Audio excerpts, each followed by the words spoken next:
Shri Swami Samarth Priya's life या YouTube channel तुम्हा सर्वांचं मनपूर्वक स्वागत आहे। आज आपण या व्हिडिओमध्ये गुरुपौर्णिमा ही गुरुपौर्णिमा कधी आहे आणि या गुरुपौर्णिमेनिमित्त आपण आपल्या गुरूंची सेवा म्हणजे श्री स्वामी समर्थ महाराजांची सेवा आपण कोणती करू शकतो।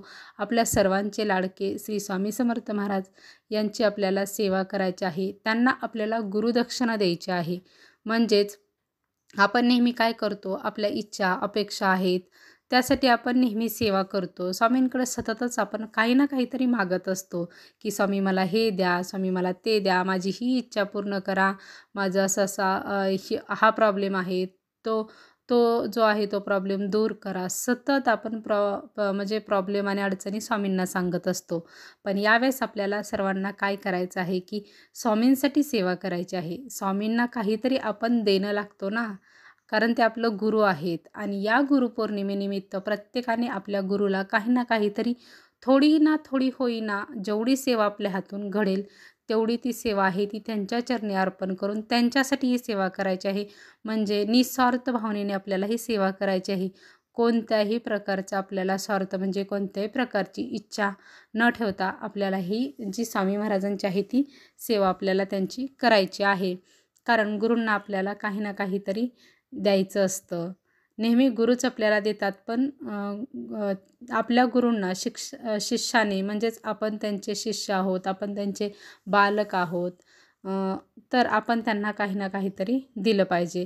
तर आता आपण या गुरुपौर्णिमेनिमित्त स्वामी महाराजांची कोणती सेवा म्हणजे कोणती सेवा आपण करू शकतो ती आता आपण पाहूया। त्याचबरोबर ही गुरुपौर्णिमा आहे ही गुरुपौर्णिमा कधी आहे, ही गुरुपौर्णिमा 21 जुलै 2024 रविवारी ही आलेले आहे, जुलै महिन्यातील 21 तारखेला। तर या दिवशी गुरुपौर्णिमा आहे। तर आपल्याला स्वामी महाराजांची 21 दिवसांची सेवा आहे ती आपल्याला करायची आहे। 21 दिवसांची आपण श्री स्वामी समर्थ महाराजांची सेवा कोणती करू शकतो, तर आपण स्वामी समर्थ महाराजांचं जे सारामृत आहे, सारामृत त्याचं आपण अध्याय म्हणजे रोज एक अध्याय अशा पद्धतीने तुम्ही करू शकता। पण आपण 21 दिवसांची जर सेवा करणार आहोत तर आपण कशा पद्धतीनं करायचं की रोज एक आपल्याला पाठ करायचा आहे। एक पाठ म्हणजे 1 ते 21 अध्याय एवढं जे वाचन आहे ते आपल्याला रोज करायचं आहे। असं 21 दिवसाची सेवा आपल्याला करायची आहे। तर ही सेवा तुम्ही कितीही तारखेपासून सुरू करू शकता, कारण 1 तारखेपासून 21 तारखेपर्यंत 21 दिवस होतात। पण हा मी व्हिडिओ अगोदरच अपलोड करत आहे 2-3 दिवस, म्हणून मग तुम्ही काय करू शकता, अगोदरही या व्हिडिओला सुरुवात करू शकता। मासिक धर्म कुठं म्हणजे असे काही प्रॉब्लेम कुणाला कोणताही येऊ शकतो, त्यासाठी आपण ह्या सेवेला अगोदर सुरुवात करू शकतो। त्यासाठी आपण अगोदरच सुरुवात नक्की करावी। ही एक आपण सेवा करू शकतो। यानंतर दुसरी सेवा आपण कोणती करू शकतो, स्वामी महाराजांच्या 11 माळी जप आहे तो रोज आपल्याला 11 माळी जप हा आहे तो आपल्याला करायचा आहे, 11 माळी। त्यानंतर दुसरी सेवा म्हणजे स्वामी महाराजांचा जो तारक मंत्र आहे तो तारक मंत्र रोज 11 वेळा बोलायचा आहे।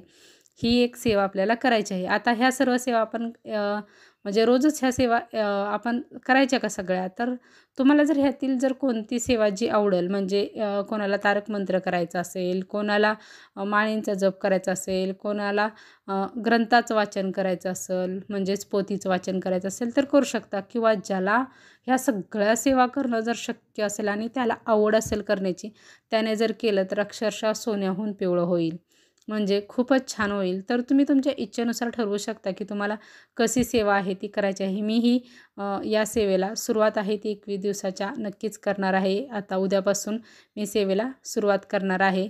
खरंच स्वामींना आपण म्हणजे किती काही घेतो आपण स्वामींच्याकडून, पण स्वामींना आपण थोडंफार काहीतरी त्यांच्यासाठी केलं पाहिजे। स्वामींना आपण आनंदी आणि प्रसन्न असं केलं पाहिजे की स्वामींनी स्वतःहून आपण न मागताही आपल्याला सर्व काही दिलं पाहिजे। त्यासाठी आपण अशा प्रकारची सेवा आहे ते करायची आहे। स्वामी आपल्याला काही देत नाहीत बघा, आपण जे काही मागतो ते आपल्याला सतत देत असतात। ते म्हणजे हे आहेत की ह्या संपूर्ण ब्रह्मांडाचे चालन करता आहेत, ते सर्व ब्रह्मांड आहेत ते चालवतात। त्यांना काही माहीत नाही आपल्याबद्दल सर्व काही अडचणी, सर्व काही प्रॉब्लेम हे सर्व काही त्यांना माहीतच आहेत। पण ते नक्कीच आपल्याला आपले जे संकट आहे, जे काही प्रॉब्लेम आहेत ते नक्कीच सर्व काही दूर नक्कीच करतील. आणि ज्यांना कुणाला जर संकल्पयुक्त सेवा करायची असेल, आपली एखादी इच्छा असेल, ती जर पूर्ण व्हावी असं जर वाटत असेल, तर आपण संकल्पयुक्त ही सेवा करू शकतो. ज्याच्या त्याच्या इच्छेचा हा प्रश्न असतो. आपण संकल्प सोडून ही इच्छा आहे म्हणजे आपल्या इच्छापूर्तीसाठी सेवा 21 दिवसाची करू शकतो. तर संकल्प हा कशा पद्धतीनं सोडायचा आहे तो आपल्याला माहीतच आहे. स्वामींच्या मंदिरात खडीसाखर आणि नारळ आहे तो आपल्याला घेऊन जायचा आहे. जर नाही शक्य आपल्या जवळपास मंदिर, तर आपण घरात स्वामींच्या फोटोसमोर किंवा मूर्तीसमोर जरी ठेवलं तरी चालेल. आणि फोटो किंवा मूर्तीसमोर आपल्याला बसायचं आहे. उजव्या हातामध्ये पाणी, अक्षदा, फूल आहे ते आपल्याला घ्यायचं आहे. आणि संकल्प, आपलं नाव, गोत्र हे सर्व काही सांगून आपली काही इच्छा आहे आणि काही प्रॉब्लेम आहे तोही स्वामींना सांगायचा आहे. आणि आपण किती दिवसाची सेवा करणार आहोत आणि कोणती सेवा करणार आहोत त्याचाही उल्लेख आपल्याला आहे तो करायचा आहे. अशा पद्धतीने आपण संकल्पयुक्त सेवा ही करू शकतो. की फक्त आपण विनासंकल्पाचीही म्हणजे करायचं असं नाही. आपण संकल्पयुक्त ही सेवा करू शकतो. शेवटी ज्याच्या त्याच्या इच्छेचा हा प्रश्न असतो. कोणी कशी सेवा करावी? या ज्या सर्व सेवा आहेत त्या तुम्ही खरंच गुरुपौर्णिमेनिमित्त नक्कीच करून बघा. कारण आपल्या सर्व इच्छा आणि अपेक्षा नक्कीच पूर्ण होतील, यामध्ये तर काही शंकाच नाही. तुम्हा सर्वांना माहीतच आहे की स्वामी हे आपल्याला सर्व काही देतात.